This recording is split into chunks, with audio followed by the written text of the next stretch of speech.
Então, boa tarde, boa noite a todos. Estamos dando início a mais um webinar da Brasa e temos hoje um convidado muito especial para mim, a Rice University e a Brasil at Rice. E temos a companhia aqui da Marjorie Cerejo.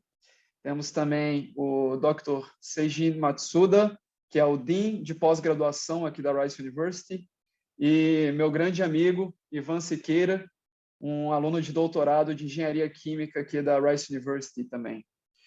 Então, para me apresentar, eu sou Lucas Hildebrand, eu sou aluno de doutorado em engenharia química aqui na Rice, estou no 3º ano, e temos também aqui o Tiago, também no 3º ano de doutorado dele, na Carnegie Mellon, no departamento de engenharia civil e ambiental. Temos a Raíssa, 3º ano também de doutorado em economia na Universidade de Chicago. E vamos dar início, então, à nossa apresentação. Essa apresentação vai ser dividida em 3 partes. Num primeiro momento, eu vou apresentar a Brasa e as iniciativas da Brasa. Num segundo momento, a gente vai deixar o show para os nossos convidados apresentarem e explanarem a Rice para nós e o processo de aplicação também, o que imagino que sejam as perguntas da maioria de vocês. E, por fim, teremos por volta de 5 a 10 minutos de perguntas e respostas. Sintam-se à vontade para fazer todas as perguntas. Não queremos que ninguém saia daqui com dúvidas. As perguntas podem ser tanto direcionadas para a Brasa quanto para a Rice University, feitas tanto em português quanto em inglês. Se necessário, ao fim, haverá uma tradução da pergunta. Perfeito? Então, vamos falar um pouco da Brasa. A Brasa, Brazilian Student Association, é uma associação sem fins lucrativos de estudantes.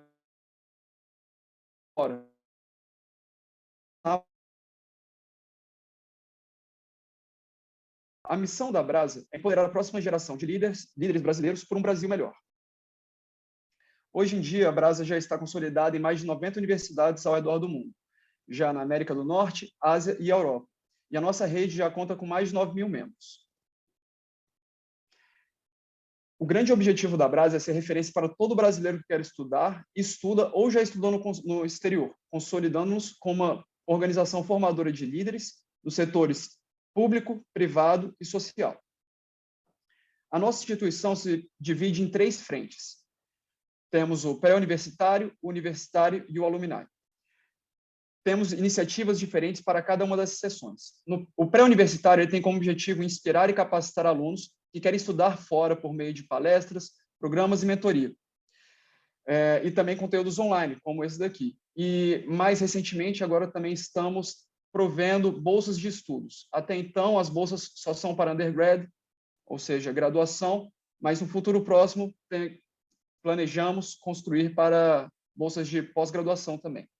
Já no setor universitário, esse tem como objetivo engajar, conectar e capacitar alunos que estão estudando fora por meio de conferências, networking, mentoria de capacitação profissional.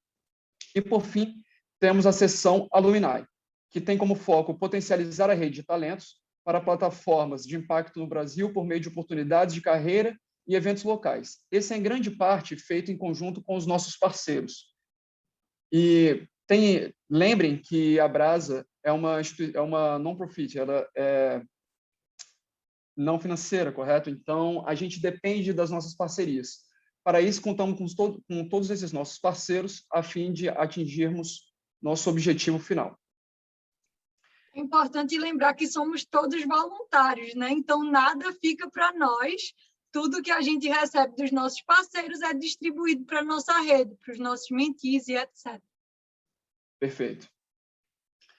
E, mais recentemente, a Brasa vem se dedicando bastante à rede grad, ou seja, aos membros de pós-graduação. Então, temos muitas iniciativas para fazer uma comunicação entre eles, receber os pós-graduandos que estão chegando do Brasil para os Estados Unidos, Canadá, Europa, e fazemos isso por meio de redes sociais como o Brasa Grad no Slack, usamos também Instagram, Facebook, e também temos iniciativas como o Brasa Cidades, que são comunidades locais de brasileiros em cidades que são todos membros da Brasa. Temos o Brasa Social, que é um evento que fazemos todo primeiro domingo ou último domingo do mês, e sempre debatemos algum tema de grande relevância para alunos de pós-graduação. E, por fim, o Brasa Publica, que eu tenho um carinho imenso por essa iniciativa, pois ela tem como fim divulgar a carreira científica e a ciência para a comunidade brasileira como um todo. Então, como isso funciona? Convidamos professores, pesquisadores para gravarem vídeos explicando suas pesquisas em português, sem usar jargões. A ideia é de trazer informação de fácil acesso para toda a comunidade.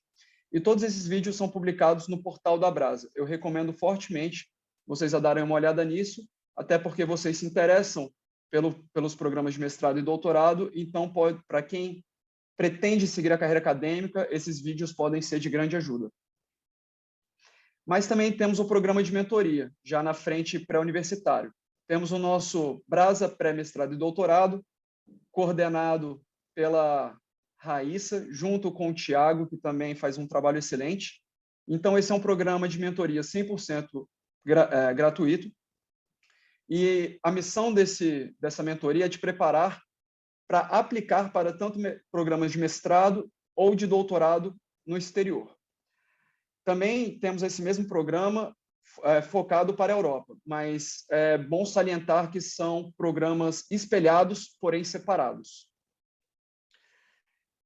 Todo mundo que está elegível a um programa de pós-graduação está elegível também para o nosso programa, ou seja, estudantes no último ano de graduação ou mestrado, ou pessoas que já se graduaram.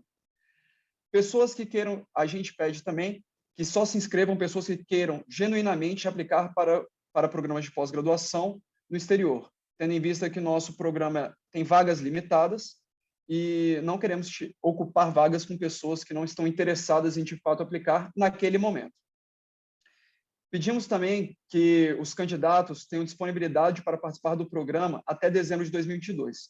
Vamos, ao final desse ano, início do ano que vem, iniciar um novo ciclo, o ciclo de 2022, começa por volta de abril e só tem fim o programa em dezembro de 2022, que é quando as aplicações das universidades têm o seu deadline, né? Costumam acabar, data final. E como funciona esse programa? Bom, esse programa é uma mentoria one-on-one, então o mentee entra em contato com o mentor semanalmente ou mensalmente.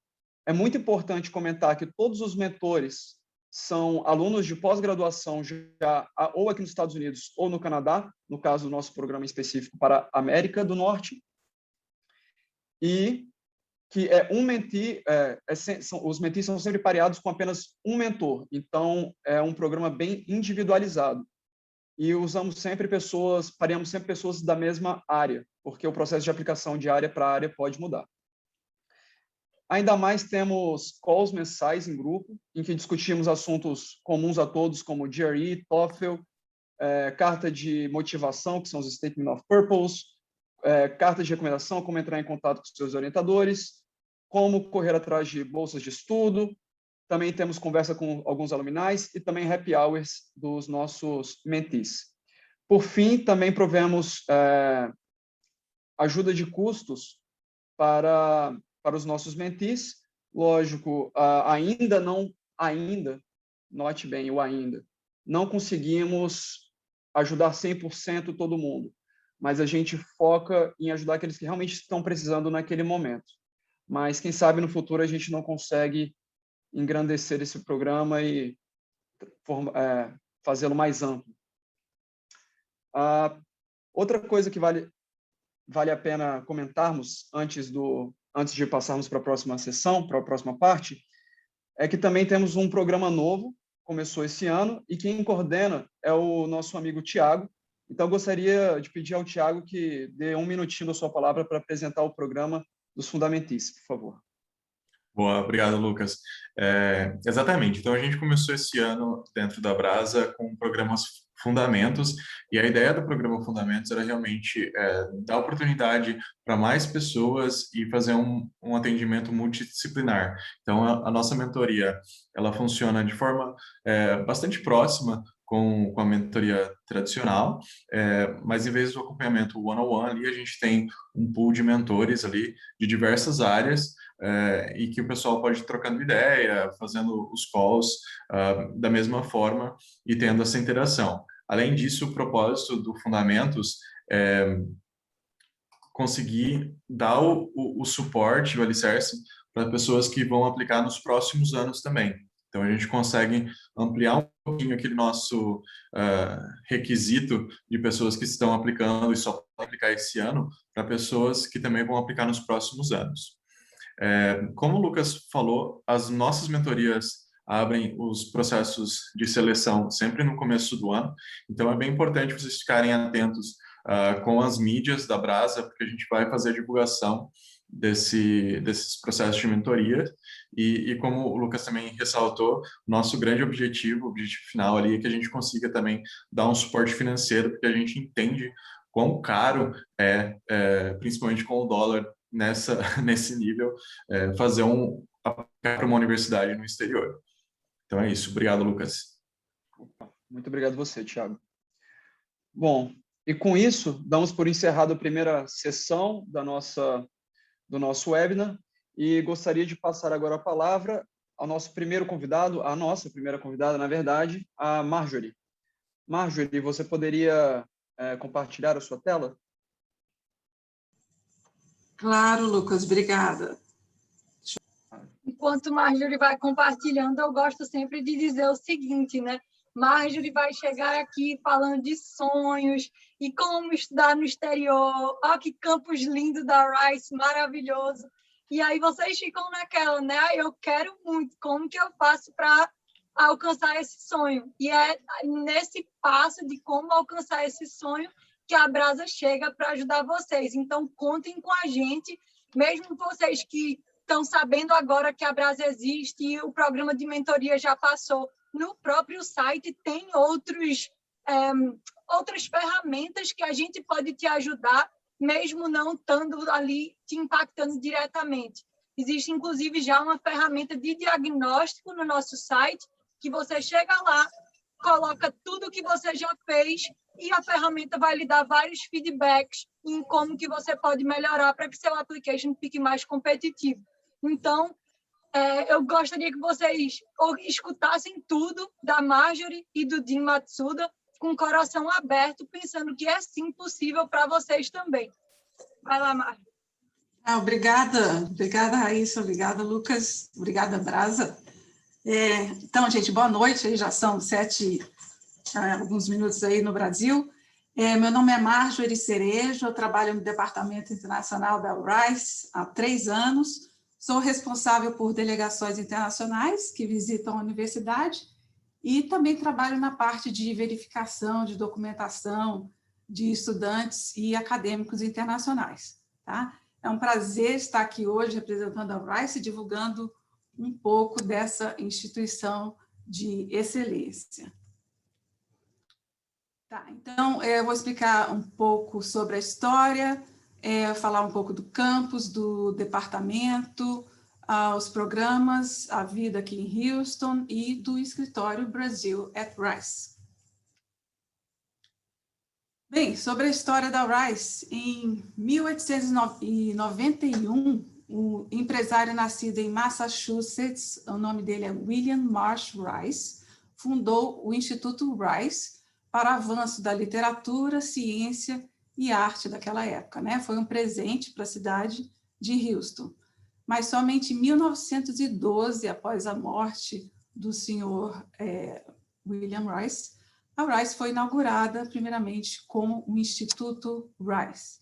Então, o primeiro presidente da universidade foi o senhor Edgar Lovett, que durante o seu mandato passou um ano viajando ao redor do mundo, procurando as melhores mentes, melhores instituições, aprendendo um pouco mais do meio acadêmico, né? E esse legado continua até hoje, onde a Rice busca estudantes, professores e acadêmicos de excelência. Então, aí é uma foto aérea do campus.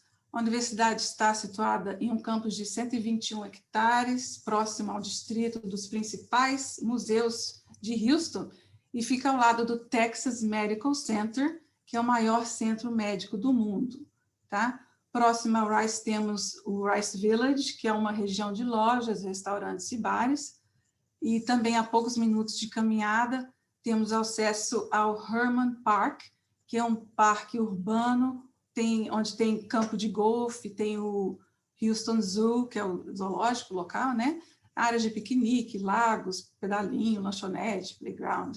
Isso aqui é tudo, é só atravessar a rua, você já tem acesso a esse parque. O campus dá acesso ao trem leve de superfície, então existem 3 linhas, acho que a linha vermelha é a principal, é a que passa aqui pela universidade, então começa lá em Downtown, passa por Midtown, passa pelos museus da universidade e também o Texas Medical Center e acaba no NRG Park, que é um complexo gigantesco onde acontecem vários concertos, convenções e o Houston Rodeo, que é um dos maiores rodeios do país, e claro, onde o time de futebol local, né? Futebol americano, onde eles jogam. De acordo com o 2021 Best National University Rankings, Rice está entre as 16 melhores universidades dos Estados Unidos, tá? Então, temos programas de bacharelado, mestrado e doutorado, somos membros do Texas Medical Center, temos 4.052 alunos de graduação e 3.484 alunos de pós-graduação. Então, mais de 24% da população estudantil são estudantes internacionais. Tá? Então, a população internacional aqui é bem grande. A Rice adota o sistema de colégio residencial para estudantes de graduação. Então, antes desses estudantes se matricularem, cada estudante torna-se membro de um dos 11 colégios residenciais. Todos têm os seus próprios refeitórios, salas públicas e dormitórios no campus, tá? A maioria dos alunos do primeiro ano e cerca de 75% de todos os alunos de graduação residem nesses colégios residenciais dentro do campus. Bem, em relação aos estudantes de pós-graduação, uma boa parte mora próximo a Rice, existem websites da própria universidade que os estudantes podem fazer busca por apartamentos ou até busca por uma pessoa para dividir o aluguel, se quiserem. Existem também 3 moradias muito próximas aqui à universidade, que a Rice administra. Então, tem o Rice Graduate Apartments, tem o Rice Village Apartments e tem o Rice Village Townhomes.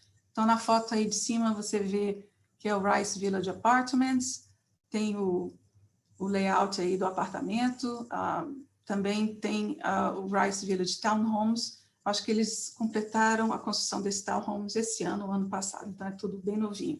E mais sobre moradias, vocês podem encontrar no site housing.rice.edu. Bom, seguem algumas vantagens de estudar em uma universidade menor. Então, 70% das classes tem menos de 20 alunos. O tamanho médio de classe são mais ou menos 15 estudantes, tá? A proporção é de 6 estudantes para cada professor. E 87% das aulas são ministradas por professores da Rice, tá? 5% ministradas por alunos de pós-graduação. Então, a universidade produziu inúmeros ex-alunos de destaque.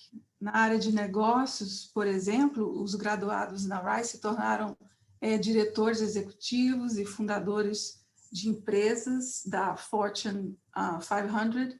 Na política, os ex-alunos conquistaram cargos como congressistas, secretários de gabinete, juízes e prefeitos.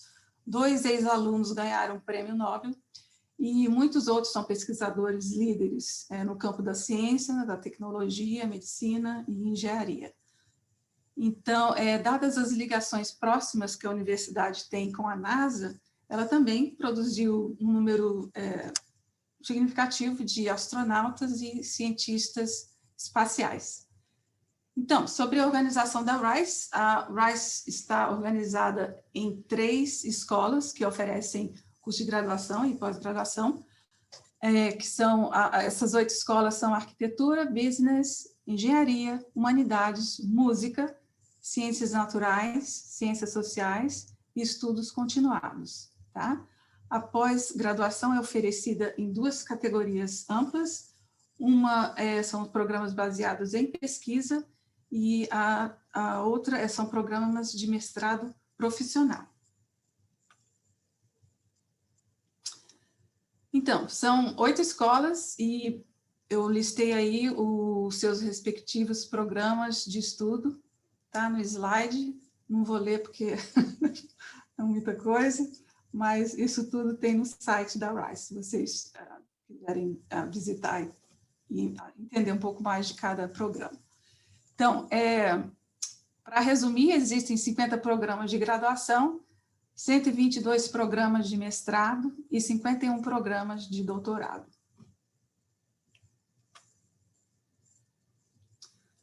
Então, ano passado, a Fundação Robert Welch anunciou a maior doação individual na história da Rice. Então, foram doados $100 milhões para fundar o Instituto Welch, que vai concentrar na pesquisa de materiais avançados, tá? Rice está sempre na vanguarda da pesquisa e do ensino, então a universidade combina excelência em pesquisa com, claro, aplicações no mundo real. Ajudamos nossos alunos a desenvolver processos inovadores para a indústria, adquirir patentes ou estabelecer suas próprias startups. Então, a Rice incentiva pesquisa interdisciplinares e interinstitucionais de ponta. A universidade tem vários centros importantes, incluindo o Smalley Curl, o Baker Institute for Public Policy e outros listados aqui no slide. Então, várias colaborações entre a Rice e o Texas Medical Center atraem estudantes que buscam carreira na medicina, né? Então, tem cientistas da Rice e do Texas Medical Center trabalham juntos no BRC, que é um centro inovador aqui na Rice, de $300 milhões, fundado em 2009, e esse centro realiza pesquisas na área de medicina e de saúde. Então, um pouquinho sobre a cidade de Houston, eu não sei nem onde começar quando tem que falar de Houston. É muita coisa. Enfim, resumindo aqui, a cidade foi reconhecida como uma das maiores cidades dos Estados Unidos, eu acho que a quarta, quase a terceira maior cidade, abaixo de Chicago, não sei se já passou, enfim, mas também como uma das cidades com maior diversidade cultural. A população é de aproximadamente 7 milhões de pessoas, eu estou falando na grande área de Houston, tá? Na área mais central, assim, dentro do Loop, a população é de aproximadamente 2,2 milhões de pessoas. Então, Houston é a área com maior diversidade racial e étnica do país. Eles dizem que 5 habitantes, enfim, entre 5 habitantes de Houston, 1 é nascido fora do país, 1 é internacional. Enfim, é possível ouvir mais de 145 idiomas pelos diferentes cantos da cidade. Existem mais de 200 organizações culturais de artes, companhias como teatro, balé, ópera e sinfonia de Houston. Com toda essa diversidade, a comida também chama atenção, né? Porque a gente tem em torno de 10 mil restaurantes espalhados aí, então, restaurante para tudo quanto é gosto. Para quem gosta de esporte, também existem 5 times profissionais. Os mais conhecidos são Houston Rockets, Astros, Texans e o Dynamo. E, como já falei, o campus fica próximo do distrito de museus. São mais de 18 museus e instituições de arte aqui na cidade. Então, a cidade é muito verde, são mais de 22.600 hectares de parques e áreas verdes espalhados. O Texas Medical Center tem 59 instituições, são 21 hospitais aqui próximo, 3 faculdades de medicina, 7 faculdades de enfermagem, 1 de odontologia e 3 organizações públicas de saúde. Agora, sobre o Escritório Brasil at Rice, que fica dentro do Departamento Internacional, tá? Que eu trabalho também eu trabalho com a Adria, que é a diretora aqui do departamento. Então, esse escritório foi criado em 2012 pela demanda que o programa Ciências Sem Fronteira exigiu, né? E atualmente a gente promove a mobilidade acadêmica e cultural entre a Rice e as instituições acadêmicas de destaque no Brasil. Tá? Alguns dos serviços que a gente fornece são apoio ao estudante ou acadêmico brasileiro na área de imigração, aconselhamento acadêmico, adaptação cultural aqui nos Estados Unidos, como a adaptação linguística também, desenvolvimento profissional. Também damos suportes a departamentos da própria Rice, quando precisa de alguma informação pertinente ao Brasil, suporte para a implementação de planos de recrutamento de alunos e professores. Atuamos também como elo de ligação entre a Rice, a Institute of International Education, o IIE, a LASPAL, Consulado Brasileiro aqui em Houston, Education USA, e a Bratec, que é a Câmara de Comércio Brasil e Texas. E claro, tem outras instituições governamentais que fazemos esse elo de ligação. Fazemos também um evento anual chamado Brasil Brief, onde convidamos professores, acadêmicos e alunos que têm algum relacionamento com o Brasil, os próprios brasileiros, para informar das diversas parcerias, de projetos que estão acontecendo aqui na universidade. Tá? Também fazemos eventos chamado Café e Bate-Papo, onde convidamos toda a população brasileira aqui da Rice para se conhecer e colocar o papo em dia e, claro, tomar o famoso cafezinho. Atualmente, temos parcerias com as seguintes instituições brasileiras, aí listadas: CNPq, CAPES, a USP, Fundação Getúlio Vargas, o FSC, Unicamp, o FMG, o FPR, etc. Então, aqui na Rice existem mais de 300 clubes, associações de estudantes de todos os tipos, tá? E, claro, a minha preferida é a Brasa Rice. Junto com a Brasa, a gente organiza eventos, algumas palestras, como essa que a gente está fazendo hoje, e outras atividades. Então, nossos clubes oferecem aos alunos experiência em liderança, oportunidades de relacionamento social, preparação para a carreira e experiências que irão levar, claro, para a vida e muitos anos. Então, só por curiosidade, hoje temos em torno de 40 estudantes e pesquisadores brasileiros, então a maioria é de pós-graduação, tá? E temos 7 professores brasileiros. Tá? E para esse semestre que vai começar, o fall, 13 novos estudantes brasileiros estão chegando para estudar aqui em agosto. Ok, então, essa foi uma breve introdução sobre a Rice, um pouco de Houston. De novo, meu nome é Marjo. Se vocês tiverem alguma pergunta, depois podem mandar e-mail, meu primeiro nome, @rice.edu. Ok? Obrigada, gente. Obrigado você, Marjorie. Muito obrigado pela apresentação. Foi muito interessante ouvir isso tudo da instituição. Eu que estou aqui dentro, eu me emociono ao ouvir tudo isso. É realmente muito gratificante, para não dizer mais. E então, agora a gente passa para o nosso próximo convidado, que é o Dean Matsuda. O Dean Matsuda, como eu falei, ele é o Dean da pós-graduação aqui na Rice, e a apresentação dele será em inglês. Fiquem à vontade se vocês tiverem alguma dúvida, se não se sentir confortável para escrever em inglês, podem fazer a pergunta em português, se no final vocês tiverem alguma dúvida para ele, e a gente fará a tradução da pergunta. Perfeito? So, Dean Matsuda, are you there?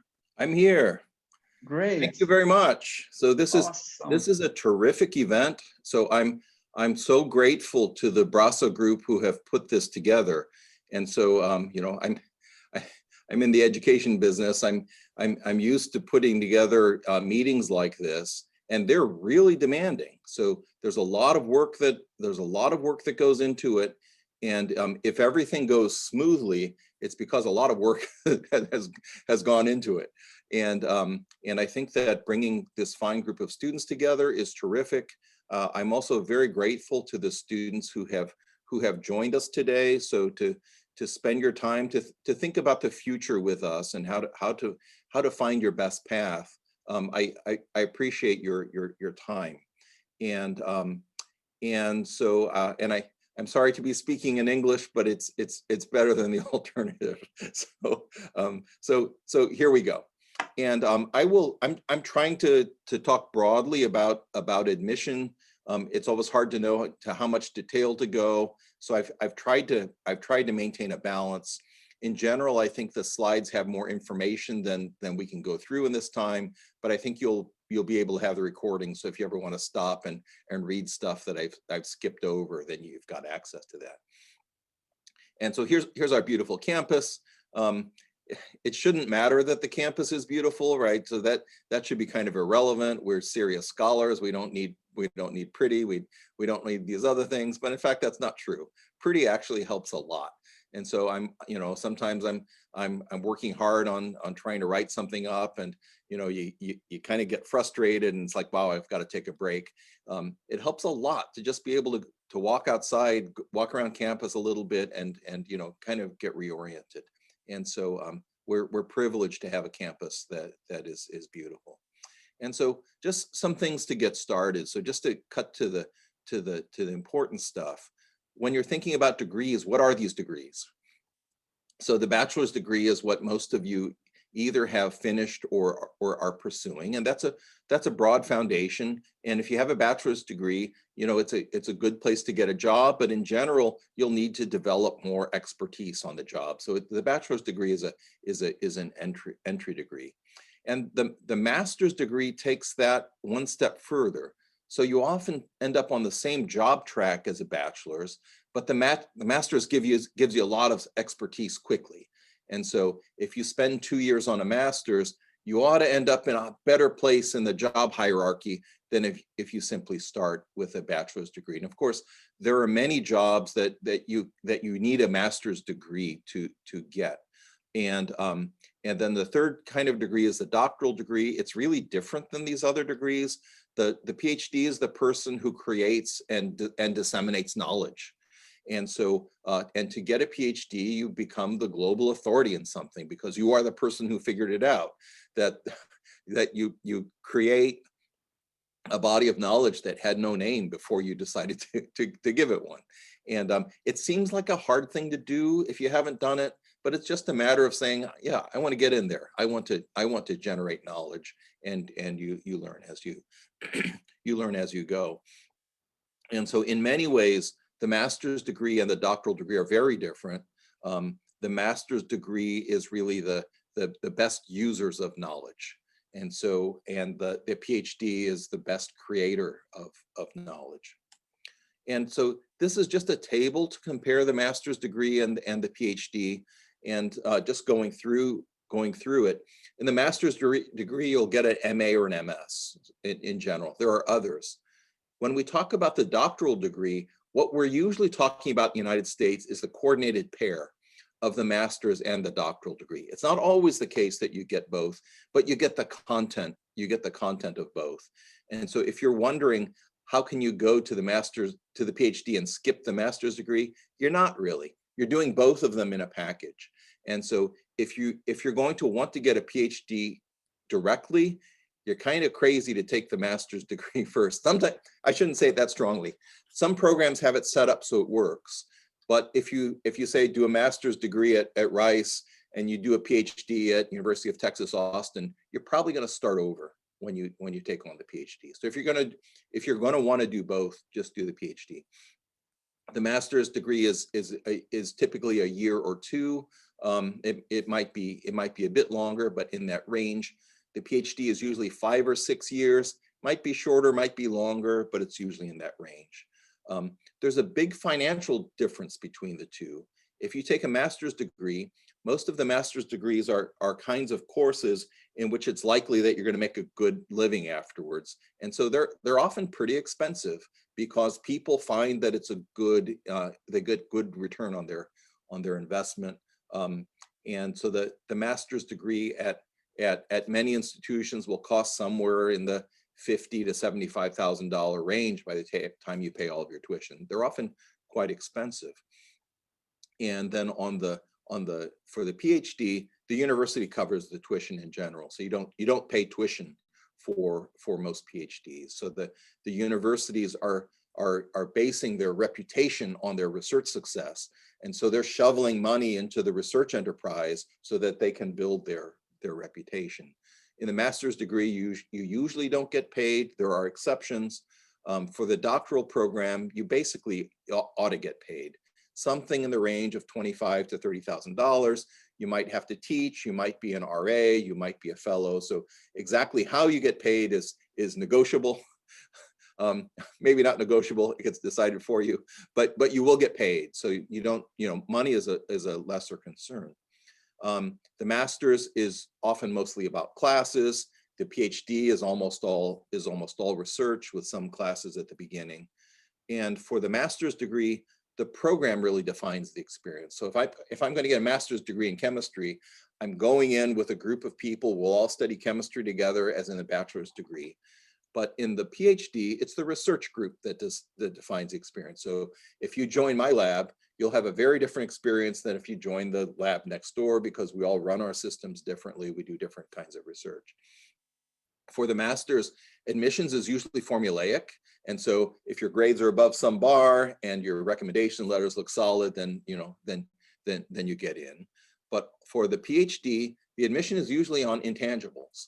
And so they'll be scattered all through the grade range. It's not at all the case that if we're going to make 10 offers, it goes to the 10 people with the best grades. Might be none of the 10 people with the best grades will get an offer. So in general, they're looking for things like, how do we know this person is going to be a good researcher? Does this person have the interests that match what we need? And does this person bring in good letters so that the previous advisor says they're great? And in sum, if you're taking a master's degree, your investment is usually mostly money. So it's usually relatively short, but you're going to have to pay for it. And so when you think of return on investment for a master's degree, it's how much am I going to get for the money that I'm putting in? For the doctorate, your investment is mostly time. So they're going to pay you. And so the question is really, do I want to spend 5 years getting a PhD? And so if it's going to be, wow, that's going to be 5 painful years, then you shouldn't do it. And if your feeling is, wow, that's going to be cool, I'm going to go to the lab and I'm going to discover things, and I'm going to get to be famous, and I'm going to name things that nobody ever heard of. I'm going to work hard, and it's going to be a thrill. Then the time is not a loss. That the time is a gain. And so I think that's the key decision that many people need to make, whether to get a master's or a PhD. And the main decision, the error that many people make, is thinking, I need to get a master's before I get a PhD. So it's not at all the case. And in general, the timeline for going through grad school, think about what you want to do in the next 5 to 10 years. Don't think about where do I want to be in 30 years. You have no idea how life is going to play out, right? So there will be twists and turns. And if you can accurately nail what the next 5 to 10 years looks like, you're doing great. So don't think bigger picture than that. And think about where you want to go to school. For grad school, it's valuable to be in the top half. And so you don't want to be the worst person who got into some university and just be struggling to survive the whole time. That's just not a good plan. Way better to be in at least the top half, so that the faculty think, wow, that's a good person. This is one of our good people. That's just much more positive if they think, wow, I don't know, maybe we blew it. Maybe we shouldn't have admitted that person, right? And just in the timeline, you will need the TOEFL if you need a US visa or some substitute, so IELTS or Rice takes Duolingo. The GRE is optional in many places. At Rice, broadly, it's optional, although some departments will will require it. And so look around to see how people will view the GRE. In general, like economics is requiring in the GRE all over the country, whereas a great many disciplines are simply not going to require it anymore. And as you're moving along, develop relationships when you can. And so it's good to have contacts. It's not good to be annoying. And so, you know, to reach out once and see if that works. And if it doesn't, maybe follow up once and try again. But after that, don't worry about it. In general, you'll want to apply between September and December, get fee waivers. It's a good thing to do. It's not that hard. You'll get offers in the spring. Visit the campus if you can. Virtual is way better than nothing, but be sure to talk to current students. We encourage our students to just tell the truth. And so if there's something about our program that's not ideal, better tell people that so that they're not caught unawares. If there are things that are great, good to tell people that. And the decision date for everybody is April 15th. And so for the components of the application, I think the easiest thing to do is just get into an application. And so our application, I'll just post it here. It'd be a good thing to just go in there, and you don't have to give your real name. You don't have to do it for real. It can just be, you know, you can just have it be a practice if you prefer to do it that way. But you can also use your real name and just start on it and decide if you want to finish it or not. You know, you don't have to. But bottom line, it's just simpler to click through an application and see the parts than to have me, you know, explain it to you. And just for transparency, our 2022 application isn't live yet, but you can get in and do the 2021 application. So it's last year's, but then when we get into mid-August, we'll simply roll them over. So if you've started the 2021 application, it's going to turn into a 2022 application in a few weeks. And if you decide to actually submit this application and you use the same email address that you used to register for this meeting, then we'll just waive your application fee. So we've just got it set up that whoever was on that list will waive their application fee. And if you want to apply to 5 departments with that same waiver, you know, that's fine. So just do whatever you want, be happy. And some components of the application which you'll find, so there's personal information, you know, you'll just fill that out. Research interests, your CV. Most important thing there is just do it well, don't make any mistakes. You'll be asked to submit transcripts. At Rice, they can be unofficial, they don't have to be the final ones. And for the timing, try to be early. So it's way better to be early than to be late. A few things about recommendation letters. 2 of them should be from academic people who know you. And it doesn't matter how famous they are, okay? So that we're not going to give extra points to somebody who's got a fancy title, but they should be people who are able to say, I know this person, you know, this is a good person. You get, you know, here's how you know this is a good person. And all of the letters have to be on time. And so if your letter is late, it can kill your application. And so just a few tips on letters. Give your writers as much help as you can without being annoying. And so I'm really happy if I'm going to write a letter for someone, if they send me their CV, if they send me their transcripts, if they send a copy of their personal statement. I'm also happy if they say, hey, by the way, Dean, just so you remember, these are a few things I did with you. These are some good things about me, and just put it into a bulleted list that, you know, don't forget, I won this prize. Don't forget, I had these good grades. It helps me write a letter, and it will make my letter faster. And just a tip on that, don't use complete sentences there, because then they're tempted to cut it and paste it. And so if they do that, and they all look the same, then people are going to say, wait, something bad happened here. Somebody cheated. If instead you just have a few words, they're going to have to write their own sentence, right? And so then it won't look mass produced. Another thing that's valuable, tell them the deadline and tell them submitting early would be better. That, you know, if you could get it in 2 weeks early, I would appreciate it. And also say, I'm going to be sending you reminders along the way. So that way, when you send me a reminder and you said, I'm going to send you a reminder, then I'll say, oh yeah, they were going to send me a reminder. And it's not just, whoa, this person like is nagging me and is being mean to me, right? Or this person is mad at me because I didn't get it sent in yet. If you give the warning ahead of time, it helps a lot. You need a TOEFL to get a TOEFL score to get a visa. Each university sets what their floor is. Rice uses the floor of 90, which honestly isn't very high. And we accept IELTS or Duolingo as an alternative. My feeling is that English isn't that important. So if you come to the United States, your English is going to get strong pretty quickly. And so it's not that important. It's way more important to have a strong academic background. So if you're safely above the bar, you're probably fine. If you have a 90, some people will say, ooh, just squeaked over the bar, maybe it's going to be a problem. If you have like a 93 or a 94, people probably won't view a 93 as that much different than 100, even though the capability is substantially different. GRE, most departments at Rice are treating the GRE as optional. And if you have a high GRE score, you have the score to submit it, to submit it or not. If the score is high for your discipline, it helps you. If it'll do more harm than good, omit it. So I would feel pretty comfortable just saying, I don't think this score helps me. I'm going to leave it out if they say that it's optional. If they say strongly recommended, they might throw your application out if you don't submit it. And so strongly recommended, you better put it in there, even if it's something that you're not proud of. And this is complicated, so sorry to leave it there. It probably deserves an hour. And I know we'll have more presentation about the research statement, but just to say a few things, I'll just leave these notes up and you can see it on the tape if you want.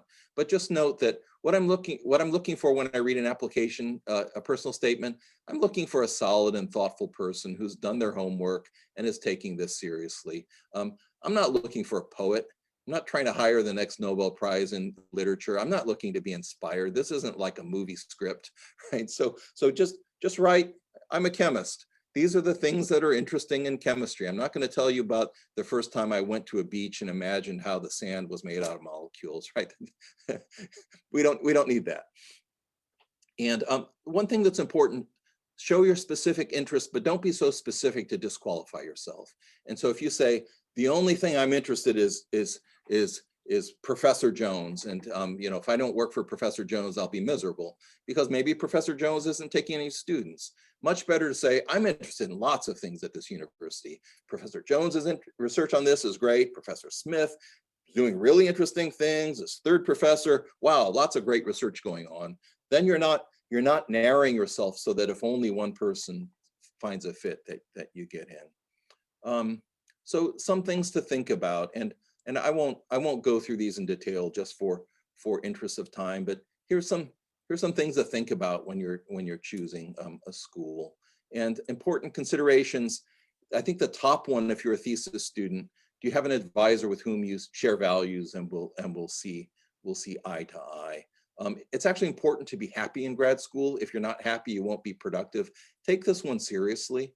And so think about the quality of your community. Think about if there will be a good BRASA group. The last one, will the program prioritize your well-being?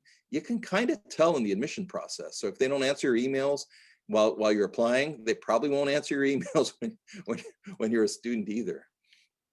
And some things that may be important to you just on this list. It's good to apply to a bunch of places. Apply to six or 8 places if you can get application fee waivers or if it's affordable, and then see what fits. And I think in the application, the more that you just keep yourself mentally flexible, like I'm going to put a bunch of applications out there, see who thinks I'm a good fit, and I'm going to kind of trust that, is a good way to do it. And so otherwise, if you get super narrowly focused and say, oh, if I don't get to Houston, I'm going to be miserable. It won't help you because it might not pan out that way, and you might get into Rice and you might say, I kind of don't want to go here. I think I'd be more productive at a different place. The research there interests me more. Just be broad-minded. It's good to apply to a range of schools, both respect to the competitiveness and the range of disciplines. You might not be sure exactly what you want to do, and that's fine. And sorry, I'm getting a little long here, but there's some stuff here that I think is pretty important. the admissions committee is generally not going to be admissions professionals, right? So these are not people who've spent many years trying to figure out the best way to do admissions. They're faculty who are on a committee, and they are expert in research. They are not expert in admissions. And so, I mean, some might be, but they might not be. Many of these people will be new faculty, and what they know about the breadth of universities is who their friends were in grad school, right? It might be random. They maybe never met a Brazilian student. And so it's important to educate us. When you're writing your application, educate the committee.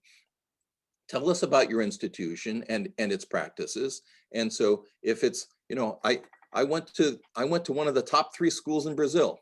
Don't assume we know that. So, you know, just say so. I went to this institution, which is well known for its strength in these areas. And don't tell us what your GPA, you know, if your GPA is like an 8 out of 10, most Americans won't know what that means. And so a much better way to do it is not to say 8 out of 10, but say, I was number 3 out of 75 people, right? So I know what that means.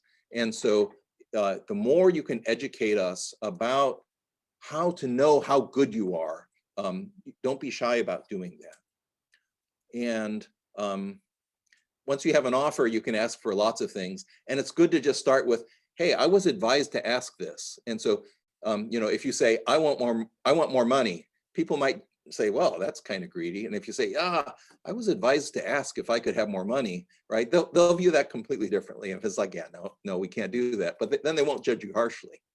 So anyway, learn as much as you can about a bunch of institutions. Think about what's important to you. Identify allies. And so I think that this group exists is just fabulous because they're people with expertise who've already decided, I'm going to spend my Saturday night helping out people from my home country, right?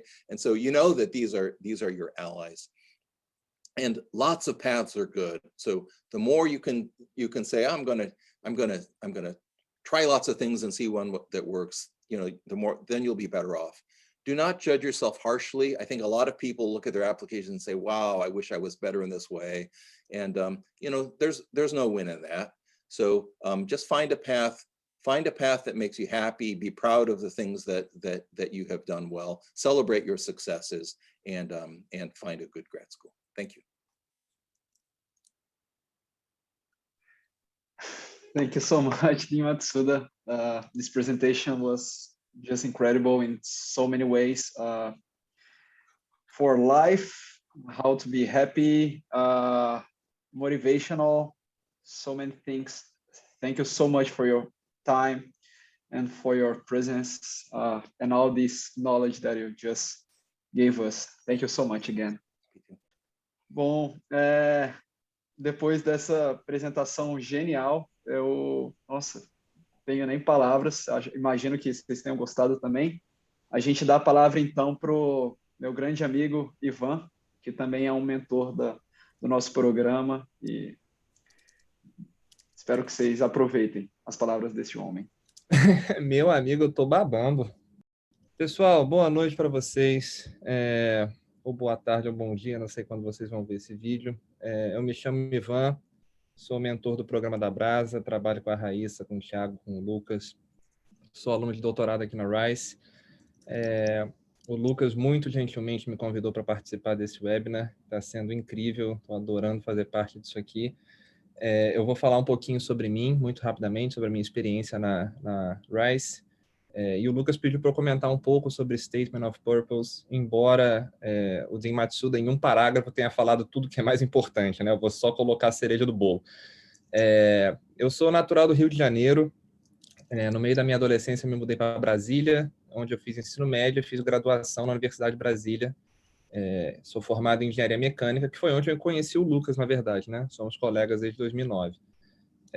Me formo em Engenharia Mecânica em 2014, eu mudo de volta para o Rio para fazer mestrado na PUC-Rio, também Engenharia Mecânica, e termino o mestrado em 2016, e em 2017 eu venho aqui para a Rice, portanto eu estou na transição do meu 4º para o meu 5º ano.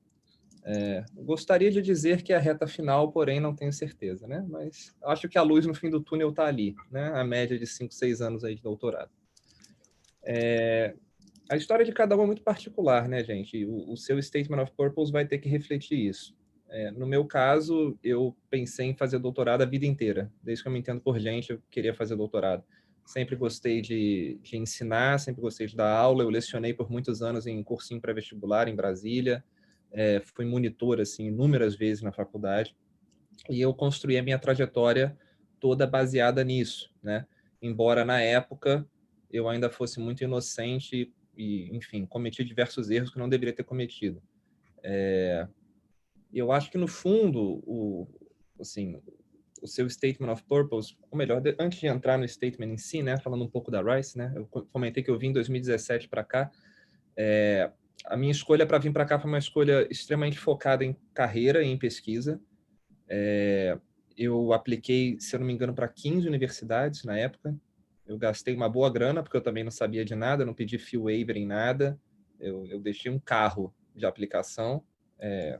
A minha família pôde me ajudar, então, enfim, eu não tive problemas com isso, embora o negócio veio salgado. E eu passei para algumas instituições muito boas, e no final das contas eu tive que decidir. E assim, é um problema bom de se resolver, né? Quando você tem opção, é um problema bom de se resolver. E aí eu acabei optando pela Rice meio que de última hora, como eu disse, basicamente me baseando em opções de carreira e de pesquisa. Eu quero ser pesquisador, eu quero ser professor, e eu resolvi fazer eu arrisquei fazer uma mudança de área na minha linha de pesquisa que eu vinha trabalhando desde a graduação. A graduação e no mestrado eu trabalhei com uma área dentro da engenharia mecânica, eu apliquei para um departamento de engenharia química e eu resolvi dar uma chance para essa área nova, né? Às vezes eu tenho crise de identidade em relação a isso, mas eu acho que no frigir dos ovos foi uma boa opção, abriu muito a minha cabeça e está fazendo o papel de um doutorado, que é, assim, expandir os seus horizontes, né? E não afunilar tudo que você já conhece. A Rice é uma universidade, como a Marjorie e o Dean Matsuda falaram, extremamente reconhecida, embora ela não apareça nos seriados, então muita gente não sabe o que é a Rice. Ela não é uma Ivy League, porque ela não joga bola com o pessoal do Nordeste dos Estados Unidos, mas é uma universidade extremamente reconhecida, uma universidade privada que fica aqui no sul do Texas, extremamente focada em pesquisa, é uma universidade pequena em que a maior parte assim, das atividades, vamos dizer, acadêmicas são voltadas para pesquisa, tem inúmeros programas de pós-graduação. Houston é uma cidade maravilhosa, é muito legal morar aqui, muito legal. Tem muito brasileiro, se você quiser feijoada com roda de samba, você vai encontrar, se você quiser jogar futevôlei, você vai encontrar, se você quiser comer pão de queijo com coxinha, você vai encontrar. A universidade tem um clima muito amistoso, muitos estudantes internacionais, eu me sinto muito bem aqui. E eu sinto que a comunidade brasileira é muito benquista e bem-vinda. E não é à toa que a gente conseguiu desenrolar esse evento junto com o Dean de pós-graduação. Não sei se vocês têm noção da dimensão disso. Isso é um negócio muito grande, cara. É um negócio muito grande. Nós temos o Brasil at Rice, que talvez seja assim, uma característica única da Rice. Eu não conheço nenhuma universidade nos Estados Unidos que tenha um office só do Brasil, com gente falando português para resolver pepino. Assim, deu BO, eu ligo para a Marjorie chorando e a Marjorie vai fazer o xadrez para mim. É muito legal, a gente se sente muito acolhido e eu nunca me senti assim, longe de casa ou, sabe, triste por estar longe do Brasil. É uma comunidade muito, muito unida, isso é muito bacana. Muito bom. Sobre o Statement of Purpose, uma parte mais técnica, né? Como eu disse, eu trabalho voluntariamente como mentor no programa, com a Raíssa, com o Thiago e com o Lucas. Eu vou tentar passar muito rapidamente pelo que o Dean Matsuda falou, para não estourar muito tempo. Pessoal, o Statement of Purpose, em geral, é um documento de 2 páginas, embora alguns departamentos e alguns programas tenham requisitos específicos, por exemplo, número de palavras ou número de páginas ou uma formatação específica. Eu recomendo que você faça uma formatação padrão, sei lá, calibre 12, espaçamento 1,5, com a margem de 1, alguma coisa do tipo, que fique um negócio agradável de ler, embora você possa dar uma roubadinha aqui e ali para encaixar mais palavras ou não, não abuse disso. E é um documento que basicamente você se apresenta. Então, eu diria que você tem que fazer uma mistura entre informações técnicas que você tem no seu currículo, afinal, eles têm o seu currículo, e eu acho que coisas importantes você deve repetir no seu statement, mas você tem que mostrar os seus interesses em pesquisa e pincelar como que a sua história de vida te levou até ali, né? O que te motiva a aplicar para um programa de pós-graduação, quais as experiências que você viveu que te motivam a ir para fora fazer um curso de pós-graduação, seja de mestrado, seja de doutorado, e principalmente por que você quer estudar naquele lugar, né? E aí você tem que tomar muito cuidado, porque você não pode passar um papel de que você quer usar aquela instituição para o seu benefício e você ter o seu degree. Então, tente mostrar como você e as habilidades que você desenvolveu, que você tem, vão ser, de fato, úteis e frutíferas para aquela instituição. Então, você vai se juntar a um grupo de pesquisa e você vai conduzir pesquisa de forma efetiva, vai virar um membro valioso daquela comunidade, porque você vai agregar alguma coisa, não simplesmente você quer ir para a universidade para ganhar um diploma, sabe? Então, fique atento para construir uma narrativa cronologicamente coerente, né? Que você conte a sua história, o que você fez em cada etapa da sua vida e como isso te motiva e te impulsiona a aplicar para pós-graduação. Descreva suas experiências com pesquisa, suas atividades extracurriculares, principalmente o que você fez, o que você conquistou, o que você publicou, o que você apresentou. Mostre um tom de independência, mas seja grato aos seus colegas de trabalho. E no final, o que eu costumo fazer, depois que você contou a sua vida, né? No final, eu acho que é recomendável você escrever um parágrafo, não vou dizer grande, mas um parágrafo assim considerável, sobre as opções de grupo de pesquisa que você gostaria de se juntar naquela universidade. Como o Dean Matsuda comentou, é um pouco esquisito você aplicar para uma universidade interessada em apenas um professor. Você é admitido por um departamento, por um comitê que faz parte de um departamento. Se aquele comitê olha para a sua aplicação e vê que você só tem interesse em um professor, e se por acaso aquele professor não vai pegar muitos alunos e tem mais um monte de gente interessada nele, pode acontecer de você ficar a ver navios. Então, o ideal é que você se mostre interessado na pesquisa do departamento. Então, perca um tempo, entre no site de cada departamento, no programa, vá em todos os professores, faça um filtro sobre o que cada um trabalha, mostre-se versátil, interessado em diversas áreas e não simplesmente, sabe, só quero fazer isso e só vou para isso se for para fazer isso. Isso é um negócio que soa um pouco ruim, inclusive cientificamente, né? Você se mostra um pouco assim intransigente a novas ideias. Então, exponha pelo menos 2, 3 professores que você tem interesse em trabalhar, e aí você tem que encontrar um balanço muito delicado entre falar isso de forma corrente e, ao mesmo tempo, comentar sobre pontos técnicos que mostram que você teve interesse de entrar no site de cada um daqueles faculty members e dar uma papirada nos artigos, ver o que o pessoal está fazendo, onde o pessoal publica, em que conferência o pessoal vai, o que os alunos estão fazendo, os alunos que se formaram estão trabalhando com o que e aonde. Então, assim, perca um bom tempo, você vai ter que fazer isso para todo departamento, para toda universidade. E penere 2, 3, 4 faculty members que você gostaria de trabalhar, que seriam potenciais orientadores de doutorado.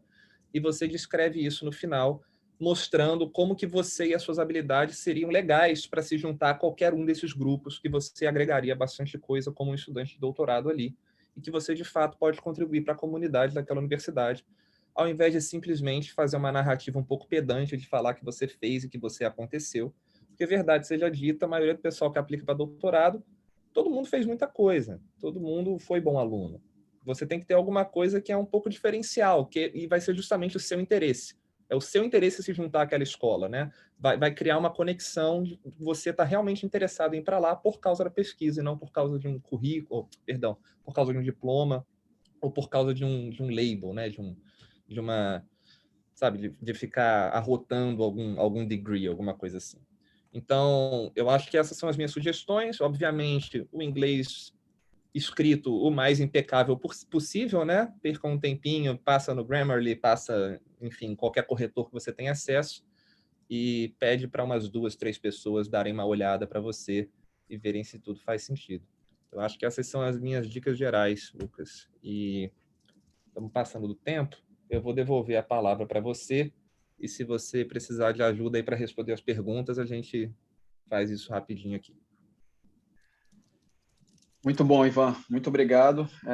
Como sempre, indo exatamente nos pontos, falando muito bem. E você já tem muita experiência com isso, né? Não é a primeira vez que está mentorando, já mentorou alunos no ano passado, tem um ótimo rate of approval. Então, então é sempre interessante ouvir de você. Muito bom mesmo. Então, acho que a gente pode passar agora para a última parte do nosso webinar, que são as perguntas e respostas. As perguntas foram coletadas pelo Tiago e pela Raíssa durante a apresentação, durante o evento, e eu vou, então, deixá-los com as palavras para trazer tanto perguntas para o Ivan, Marjorie e para o nosso Dean Matsuda. Well, I think I'm going to start with a question for Dean Matsuda. So we had a bunch of questions relating to the stipend and the scholarship options. I think you've touched on some of them, but some people are, so you briefly mentioned about a few opportunities for master's scholarships when you were talking, and are they merit-based? Are they need-based? How do they work? And so Also, Dean, if you could elaborate more in scholarship opportunities for postdoc and visiting students, that would be awesome. So then we can talk one time about all the scholarship questions. and what sort of postdoc? So people who have taken the PhD already? People Right. who have taken the PhD already and now want to do a postdoc at Okay. Rice. Yeah, so in general, if and maybe let's start for like the master's program. And so the biggest financial driver will be actually the institution. So for the master's program, if you apply to a state institution, a big state institution is usually cheaper than a private institution. And so that's something to look at carefully. And so I think that's going to be the biggest swing for the amount of money that you would get. But at some institutions, you can get a TA position within the master's program, and for others you cannot.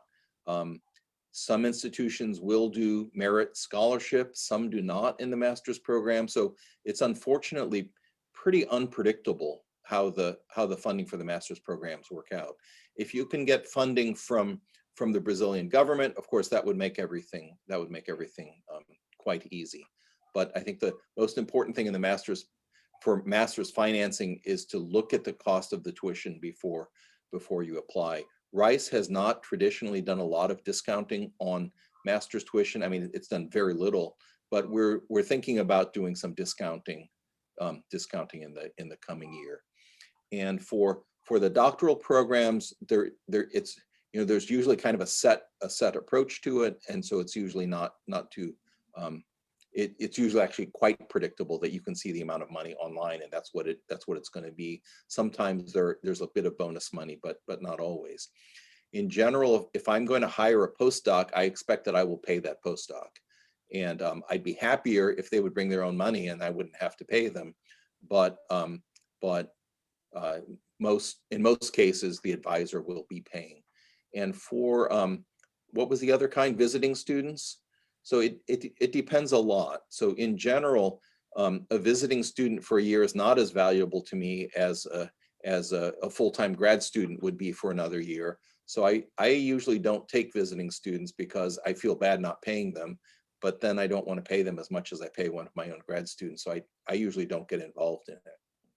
I think that in general, as a visiting student, you probably have to come with some financial support for you to be a very compelling case, unless your advisor has a collaboration or a personal relationship with the place where you'd be going. Excellent, thank you so much. And also related to the stipend, Isadora has had a question, and I think it's related to the PhD stipend. So she's afraid of, okay, so she wants to know if the stipend would be enough to cover all the costs all the living costs while she's studying as a PhD? And I assume that's the case, right? Yeah, so in general, and so there are grad students from other institutions here, the stipends at Rice are somewhere between $25,000 and $30,000, which, you know, you won't be rich, but you should be fine. I'd guess that some of our students manage to save significant money off of that. I'd recommend not doing that. I think spend all your money because, you know, you need to be happy and you'll get more money later. So spend the money you have now and get more later. It's the samurai way. Excellent, excellent. And Mauricio had also a related question about any additional help in case a student has dependents, such as children traveling along. Generally, no. Okay. And so I think in some countries that's common practice, and in the United States it's generally not. I think the most help that you could get is that there are some institutions that have a strong education program in which they would help with daycare. But at Rice, for example, there is zero help other than there is an additional there's the health insurance for children is subsidized. Oh, excellent. All right, we actually have two questions for Eva, and the first one.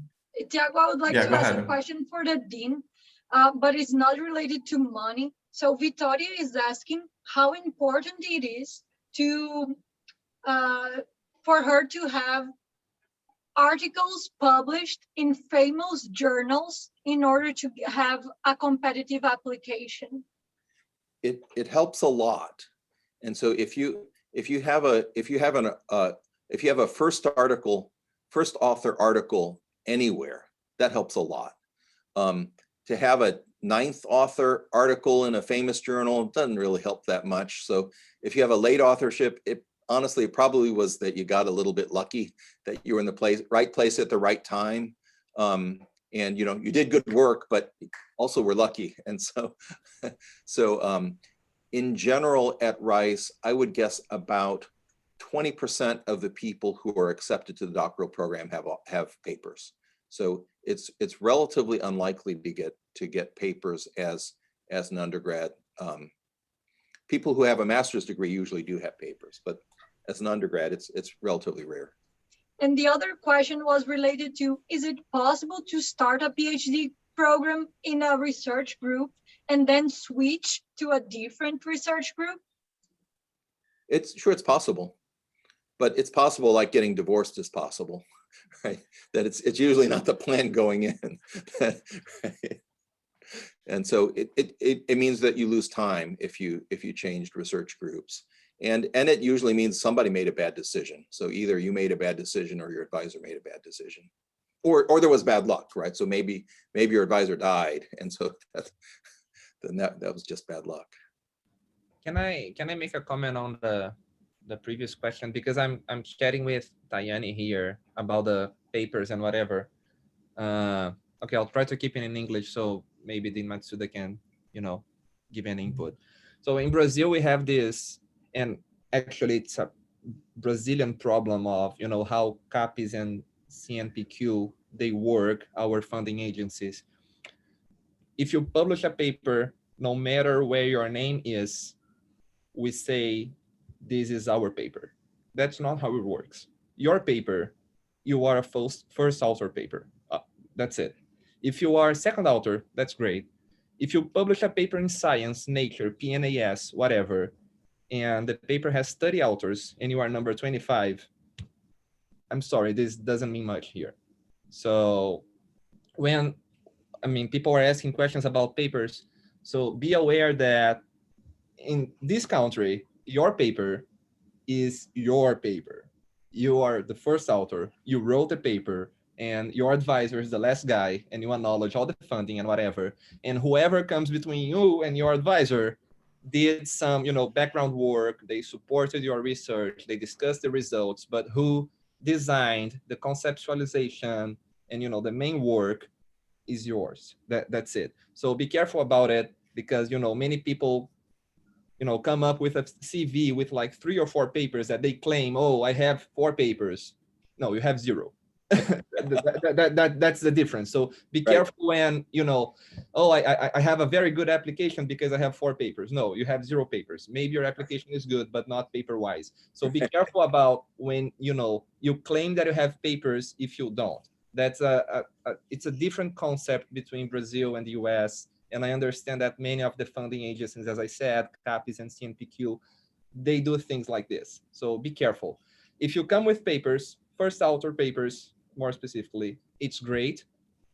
Many people here, at least in my department, in my class, they don't have master's degree. So, they work it as undergraduate research assistants in labs, and they eventually got a paper in somewhere in the authorship list. But I don't think that anyone in my class had like, oh my God, that publication list. This is not very common. So, don't be, crazy about getting papers out. If you have one first author paper, that's perfect. That's, it makes you different. So. And then there is one more question for you regarding people who studied, maybe did their master's and then went to the industry, worked, and now are getting back to academia for a PhD. Do you have any special advice for those cases? Oh, so I did that. And so I worked before going to grad school, and it helped me a lot. So, I learned some discipline there. They didn't care how I felt about the, the lab work I had to do. You just had to do it. And so they made me efficient. So it's good to go back to grad school later. You'll be more focused. Excellent. Do we have time for one final question?